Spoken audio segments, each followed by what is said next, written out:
സായ വൈബ്സിൻ്റെ പുതിയൊരു വീഡിയോയിലേക്ക് എല്ലാവർക്കും സ്വാഗതം. വെറൈറ്റി ആയിട്ടൊന്നുമില്ല, എല്ലാവരും ചെയ്യുന്ന പോലെ ഒരു 4 മണി പലഹാരം ഉണ്ടാക്കുന്ന ഒരു വീഡിയോ ആട്ടോ ഇത്. വൈകുന്നേരത്തേക്ക് ചായക്ക് എന്തുണ്ടാക്കുന്നു വിചാരിച്ചുകൊണ്ടിരുന്ന സമയത്ത് 2-3 പഴം ഇരിപ്പുണ്ടായിരുന്നു കേട്ടോ, ഏത്തപ്പഴം. എന്നാൽ പിന്നെ ബോളി ഉണ്ടാക്കാമല്ലോ എന്ന് വെച്ചു. ആകെ 3 പഴമുണ്ട്, 10 ആൾക്കാരുണ്ട്. അപ്പോൾ ഈ 3 പഴം വെച്ച് 10 പേർക്കും കൊടുക്കണം. അപ്പോൾ 2ആയിട്ട് കീറിയാൽ പോലും 6 പേർക്ക് അത് തികയുള്ളൂ. അപ്പോൾ ഞാൻ വിചാരിച്ചത് ഒരു പഴം 4ആയിട്ട് കീറാമെന്ന്. അപ്പോൾ കുറച്ച് മൈദ എടുത്തു, അതിനകത്ത് കുറച്ച് പഞ്ചസാര എടുത്തു, ഉപ്പ് ചേർത്തു, മഞ്ഞൾപ്പൊടി ചേർത്ത് കുറുക്കി ഒരുപാട് ലൂസാക്കാതെയും ഒരുപാട് കട്ടിയാക്കാതെയും ഒരു പരുവത്തിൽ ഞാൻ കുറുക്കി എടുത്തിട്ടുണ്ട്. ഇത് ഞങ്ങൾ പണ്ട് സ്കൂൾ വിട്ട് വന്ന സമയത്ത് വല്യമ്മച്ചി ഉണ്ടാക്കി വെക്കുമായിരുന്നു ചായക്ക്. പാൻ നന്നായിട്ട് ചൂടായിട്ട് വന്നപ്പം അതിലേക്ക് ഞാൻ കുറച്ച് സൺഫ്ലവർ ഓയിൽ ഒഴിച്ച് വെക്കുന്നുണ്ട് കേട്ടോ. കുറച്ച് ഓയിൽ മാത്രമായിട്ടാണ് ഞാൻ എടുത്തിട്ടുള്ളൂ. ഞാൻ സാധാരണ ഇതിലും കുറച്ച് ഓയിലാട്ടോ ഉപയോഗിക്കുള്ളൂ. ഇന്നിപ്പം ചുമ്മാ ഉണ്ടായിരുന്നത് മൊത്തം അങ്ങ് തീർക്കാമല്ലോ എന്ന് ഓർത്തുകൊണ്ട് എടുത്ത് ഉപയോഗിച്ചെന്നേ ഉള്ളൂ.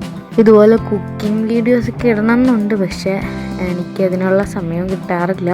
സമയം തീരെ കുറവായതുകൊണ്ടും ക്ഷമ ഒട്ടും ഇല്ലാത്തതുകൊണ്ടും ഞാൻ എല്ലാം കൂടി ഒരുമിച്ചിട്ടുണ്ടാക്കാൻ നോക്കണം കേട്ടോ. അപ്പോൾ ഒരു 5-6 എണ്ണമൊക്കെ ഒരുമിച്ച്, ഒരു 3-4 എണ്ണമൊക്കെ ഒരുമിച്ചിട്ട് വറുത്തെടുക്കാമല്ലോ എന്നോർത്ത് എല്ലാം കൂടി അങ്ങ് ഇടുക കേട്ടോ. ഒരു സൈഡ് എന്താണ്ടൊക്കെ റെഡി ആയിട്ടുണ്ട്. പിന്നെ ഇപ്പം നമ്മൾ മറിച്ചിടാൻ പോവാട്ടോ.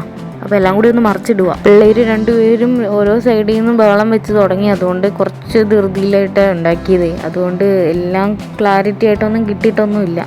ഇത് കണ്ടിട്ടുണ്ട്. ഇനി ഇത് എടുത്ത് മാറ്റാം, അടുത്ത ട്രിപ്പ് ഇടാം. അടുത്ത ട്രിപ്പ് ഇട്ടപ്പോൾ 1 അല്ല 2 അല്ല 3 അല്ല 4 അല്ല 8 എണ്ണം കേട്ടോ ഞാൻ ഇട്ടത്.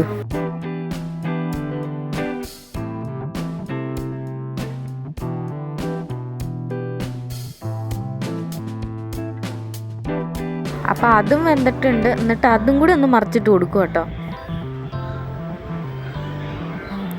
അപ്പോൾ ഇതും വെന്തുകൊണ്ടിരിക്കുന്നു. നല്ല മൊരിഞ്ഞ് വരാൻ വേണ്ടിയിട്ട് കുറച്ച് നേരം കൂടി ഇടണം കേട്ടോ. തീ കുറച്ചിടണേ.